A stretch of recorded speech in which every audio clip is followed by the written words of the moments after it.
Ben McKee, Rob Lewis here from Thompson Bowling Arena for your full court press following Tennessee's 66-60 win over Ole Miss in overtime. Rob, defense, A+, offense, it was tough to watch over the first 37 minutes of the game. It was crazy. I know you made this point to Santiago in the postgame.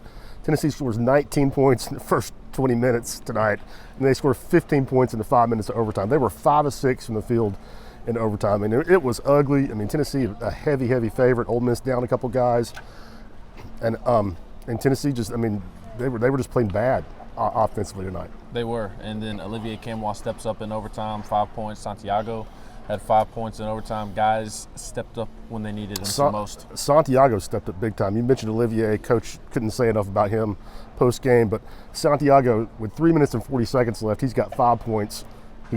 He's 1 of 6 from three-point range, and the last 3:40 of overtime, he hits a 4-point play. He makes the last bucket in regulation, a three-pointer that tied it at 51, and then he has that huge steal in transition 3 that put Tennessee up 3 in overtime. They never trailed again. About 2.5 minutes left. He was clutch. Yes, and Santiago, Olivier, they weren't the only two that were clutch. Kai Ziegler, the true freshman, had some big-time moments as well. Yeah, I mean, it wasn't too big for him. And one thing, Coach didn't mention, he didn't call anybody out, but it's pretty clear that he was not happy with John Fulkerson. He was not happy with Justin Powell, but I think Fulkerson in particular. Kennedy Chandler.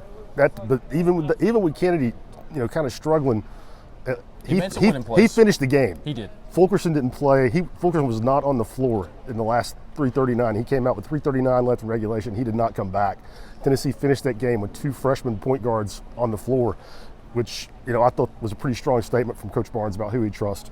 Absolutely, and he'll continue to ride John Fulkerson for the foreseeable future, but Urosh had some big minutes tonight. Olivier, you mentioned it. Rick couldn't say enough good things about Olivier after the game. You have to wonder if Fulky does struggle at times, maybe that least won't be as long as it's been in the past. Yeah, I also wonder, was there a COVID hangover? Because he and Kennedy both, were not. They looked off. They I'm not saying there was.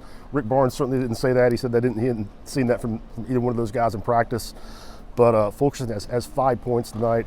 Kennedy was 3 of 8. He had 5 turnovers. He did have 7 assists. We'll give him that. But he had 5 turnovers on the night where Tennessee turned it over 19 times, which led to they forced 27 turnovers, but were only +8 in that department. So they weren't in position to take full advantage of it. Yeah, and everybody's talking about the offense because that's the society that we live in. Everybody looks at the offense first, but that was an A+ defense. And as Rick said after the game, I thought he summed it up perfectly.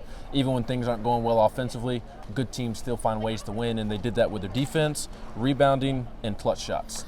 You remember that Kennedy made a bucket to tie it at 38, and then Tennessee got a shot clock violation. Yep. With about 7-8 minutes left.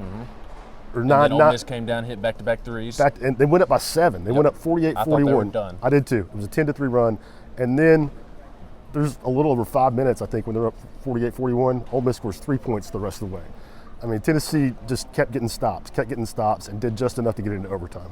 Yep, Tennessee's offense definitely has some things to work on, but you can hang your hat on the defensive end, and that will allow Tennessee to win games for now. They'll be back in action on Saturday in Baton Rouge, a big test for the Vols. That one tips off.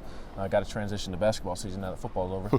That one tips off at 6 on ESPN2. He's Rob Lewis. I'm Ben McKee. This has been your full court press after Tennessee beats Ole Miss in overtime, 66-60.